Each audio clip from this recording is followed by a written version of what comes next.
دوستو، حدیث شریف ہے، اللہ کے پیارے حبیب صلی اللہ علیہ وسلم نے ارشاد فرمایا، جس نے اپنی ایک بھی لڑکی یا بہن کی پرورش کی، اسے شرعی آداب سکھائے، ان سے پیار و محبت سے پیش آیا اور ان کی شادی کر دی، تو اللہ تعالیٰ اسے ضرور جنت میں داخل کرے گا۔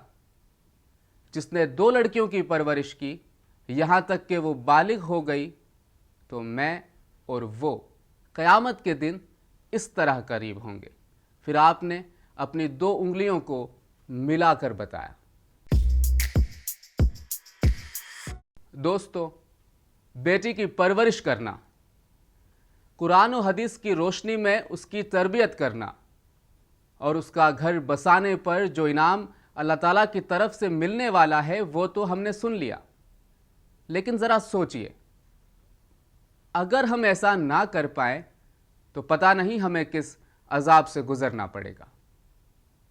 آج شہر میں چند مسلم لڑکیوں کی غیر اخلاقی اور غیر اسلامی حرکتیں دیکھنے کے بعد ہمارے ذہن میں یہ سوال پیدا ہونا لازمی تھا، اور یہ بھی ضروری تھا کہ یہ ویڈیو ہم آپ تک پہنچائیں۔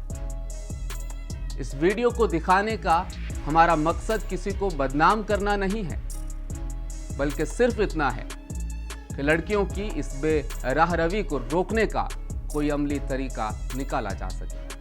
والدین یہ سمجھتے ہیں کہ ان کی بیٹی اعلیٰ تعلیم حاصل کر رہی ہے اور کبھی کوئی غلط حرکت نہیں کر سکتی، لیکن کیا کبھی کسی نے اپنی سوچ کی تصدیق بھی کی ہے؟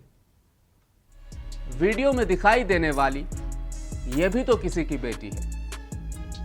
ہم کو معلوم ہے سب ایسے نہیں ہوتے، لیکن جو بھی اس بے راہ روی کے شکار ہیں وہ بھی تو اپنے ہی ہیں۔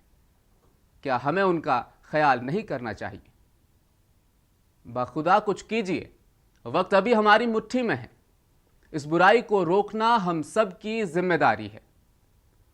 قرآن عظیم اپنی سورہ تحریم کے ذریعے ہمیں انتباہ کرتا ہے، اے ایمان والو، اپنے آپ کو اور اپنے گھر والوں کو جہنم کی اس آگ سے بچاؤ جس کا ایندھن آدمی اور پتھر ہے۔